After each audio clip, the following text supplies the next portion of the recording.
Сайн байцгаана. Өнөөдөр би та нарт зориулаад нүдний тусгаалга яаж зөв хэрэглэх вэ гэдэг талаар хэлж өгч бодож байна.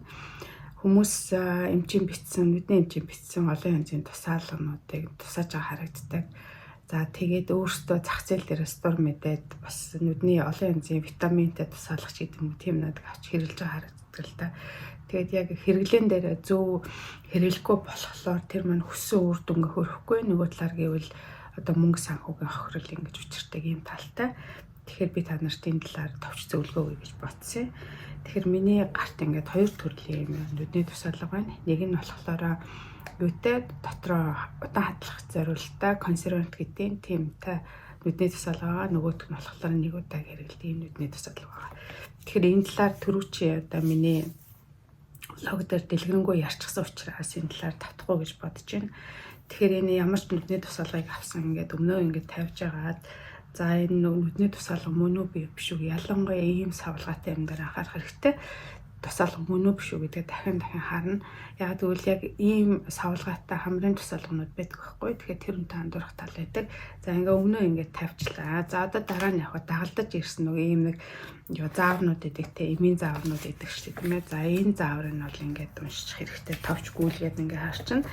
За тэгээ хадгалах хугацаанд ямар байд юм бэ? Дотор юу орсон юм бэ гэдгийг харчих хэрэгтэй. За тэгээ тэрнийхээ дараа яхаа гэвэл гараа заавал угаа гэсэн маа. Бид нэр энд байдаг эмзүүчтэй нүдний тусгаалга авч байгаа хүн болгонд хэлдэг. За гараа нэгдүгт маш сайн угаах хэрэгтэй. За тэгээд ийм одоо цаасан ийм сайхан цэвэр ийм цаанаас зориултын салфетик марл ачуурнууд гэдэг тийм ээ. Тэгэхээр тэрүүгээр ингээд нүднийхээ эргэн тойрны юм одоо нүдэнд хоролцсон одоо юу гэдгийг нуух гэдэг юм уу одоо бохирдол гэдэг юм тэрийг ингээд сайхан арчих хэрэгтэй. Яг гэвэл тэр маань одоо эмийн бодисын үйлчлэгийг солиулдаг гэж үздэг юм аа. За ингээд тарчаад ингээд цэвэрлжлээ. За тэрнийхээ дараа явах хэрэгтэй вэ гэвэл нүднийхээ доотлын долоо ингээд жоохон гэдэж жагаад нүдний доотлын цохин дээр ингээд татна тийм ээ. Тэгэхээр энэ доор нь ингээд уут өсгөж байгаа гэсэн. За тэгээд энд бидний хэлдэг нь юу вэ гэхлээр нүдэн дээр ингээд нүднийхээ тусгаалгыг тусаана. Тэгэхээр хідэн тусгаалга тусаах уу, ямар хэмжээтэй байх уу гэдгийг нүдний эмчнэр ингээд тэр юун дээр заавар дээр ингээд хэлээд өгсөн байдаг. Тэрнээс гадна дагалдаж ирж байгаа юм дээр нь бол бичсэн байгаа. За ихэвчлэн нэгээс хоёр тусал гэж бийт юм л та. За хэрвээ тосон туслах юм бол нэг юм жижиг юм нүднийхээ доотлын цохныг ингээд татчихагаад энэ дээр нь ингээд дагуулад ингээд тосон төрхлөгээ төрөгчин.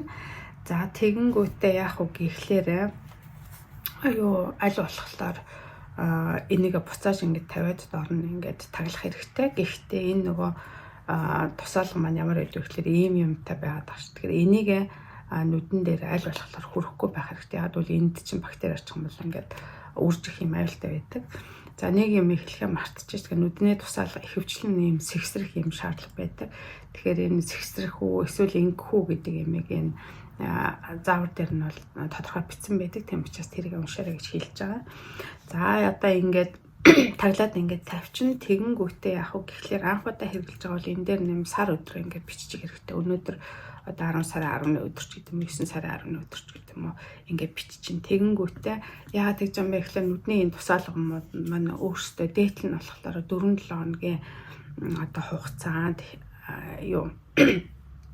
тасганы температур юм хадгалж болдог. За зарим нь болохоор 6 сар хүртэл байдаг. Тэр нь болохоор энэ дагалдаж ирсэн ном дээр нь бичсэн байдаг учраас энийг маш сайн унших шаардлагатай байт юм аа. Тийм учраас энэ хугацаа дууссан нүдний тусгаалгыг огт хэрэглэж болохгүй. Тийм учраас энэ дээр сар өдөр нь ингээд бичих хэрэгтэй. За тэгээд яг уу гэхлээр одоо нүдний тусгаалга ингээд зогсоодог зарим хүмүүс ингээд үрдөө хөвчлээ ингээд болчдөг тийм ээ. Тэгмүүд глаукома гэдэг юм нүдний даралт ихсдэг өвчин байдаг шүү дээ тийм ээ. Тэгэхээр нүдний даралтыг чи ингээд юу үлээж байгаад ингээд хэмжээд байдаг. Тэгэхээр тэр өвчний үед өгсөн тэр нүдний тусгаалгыг хүн өөрөө ерөөсөө дур мэдээ зогсоож болохгүй. Энийг заавалчгүй эмчтэйгээ ярина. Ер нь нүдний тусгаалгануудаа зогсохдоо нүдний эмчийн бичигсэг би хэд танаа зогсоох яах вэ гэдэг маш сайн тодорхой болгосон байх хэрэгтэй байдаг. За нүдний одоо энэ тусгаалганы үр нөлөө бол энэ хэсгийн шин чанартай байдаг. Гэтэл нөгөө антибиотик тийм ээ бид нар тетрасаклинемаз гэдэг юм уу, хлорамфеникол ийм нөгөө юунууд мааснууд ийм тосон юунууд төрөлхгүйд ингээд байдаг тийм ээ. Тэгэхээр тэрийг төрөж байгаа тохиолдолд яадаг вэ гэхлээр энэ бол антибиотик хэрэглэх стандарт гэдэг юм аа. Тэгэхээр энд болохоор одоо антибиотик нүдний ийм нөгөө тосон ийм антибиотик хэрэглээд шинж тэмдэг намснаас хойш 2 хоногийн дараа зогсож болно гэсэн ийм ерөнхий юг өгдөг. Гэхдээ Монголд бас нүдний эмч нар антибиотик хэрэглэх стандарт байдаг байх гэж бодож байна. Тэгэхээр тэрүүн дээр яг юу хийдгийг мэдэхгүй, ямар ч байсан ямар ч нэгэн антибиотик ингээ хэрэглээд эхлэхээр 1-2 хоногийн дараа ч юм уу үрдө өгөөд ингээ зүгээр болчих юм шиг санагддаг. Тэгэхээр тэрэнд нь бол итгэж болохгүй. Яа тэгэхээр антибиотик бол бүхэл бүтэн цогцоор нь хэд хоног хэрэглэх вэ гэдэг цаанаас стандарт байдаг. Тэрнийхэн дагуу хэрэглэнэ. За тэгэхээр давшилаарай. За тэгэхээр нөгөө нүднийх дээр болохоор шинж тэмдэг нь бүрэн алга болоод 2 хоногийн дараа зогсож болно гэсэн ийм л юм байдэн. Тэгэхээр тэрийг бас анхаарах хэрэгтэй байх гэж бодож байна. За тэгээд ямар ч туслыг хэрэгжилж байгаа тохиолдолд за яг юм хиймэл нулимсан дээр бол гайгүй л те.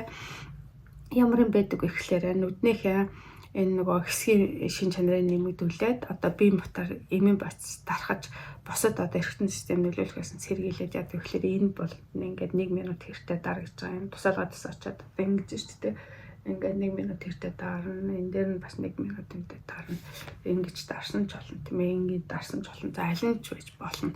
Ямар ч байсан энэ ихэвч нэг антибиотик дээр хэрэглэгддэг. За бас зарим нөгөө нүдний одоо өвчнүүдийн үед тийм ээ хэрэгжилж байгаа өрөмс тусаалгуудын үед бол заавалчгүй яг системийн тухайн эмийн бодис тарахаас хамгаалаад ингээд дардаг ийм зөвлөө өгдөг. Энэ даралт нь бол 1 минут орчим байдаг. Яг энэ ингээд нараа энэ үг дээр ингээд таах юм байна. За ийм юм байгаа. За тэгээд нүдний тухайд тэгэхээр ленз хэрэглэдэг хүмүүс байдаг тийм ээ. Тэгэхээр төр авдаг өдөр болгоны ленз зөж болно. Эсвэл одоо байнгын ленз зүүдэг хүмүүс байгаа. Тэгэхээр яг үехээр энэ химэл нулимсны хувьд бол харьцангуй гайгүй. Яагвал энэ бол нэг удаа учраас нөгөө консервант бодис байхгүй. За консервант бодистай ийм нүдний тусалганууд нь яадаг гэхлээр нөгөө лензний өнгөний өрчлөх гэдэг байхгүй. Тийм учраас юу тусаалгаад тусаачаад тэгээд 10-аас 15 минутын дараа лензээ буцааж зүүдэг ч юм уу. За ийм юм анхаарах хэрэгтэй. Хэрвээ нүдний халдвартай өвчний үед эсвэл нөгөө нуух гараад антибиотик хэрэглэж байгаа шүү дээ тийм ээ. Тэр эмчилгээний одоо бүрэн антибиотик хэрэглэлийн үед бол нүднийхээ линзийг хэрэглэхгүй байх нь зүйтэй гэж ингээд зөвлөдөг. Ягдвал нүдний линзээ чинь өнгөний хувиргаад ингээд гэмтэждэг байхгүй юу. За тэгээд нэг зэрэг олон одоо нүдний тусаалга тусаад хүн байвал яад юм бэ гэж асуудаг тийм ээ. Тэгэхээр бид яг тэр энэ заавар дээр нь хэдэн минутын дараа өөр дараагийн юм тусаж болно гэсэн юмуд байдаг байхгүй. Тэгэхээр тэр нь бас уншичаарай. Ерөнхийдөө барьдаг журам гэвэл 5-15 минутын зайтай хооронд нь ингэж нүднийхээ тусаалгыг тусаана гэсэн ийм юмуд байгаа. За тэгээд одоо хамгийн гол нь энэ хадгалах гэдэг юм да.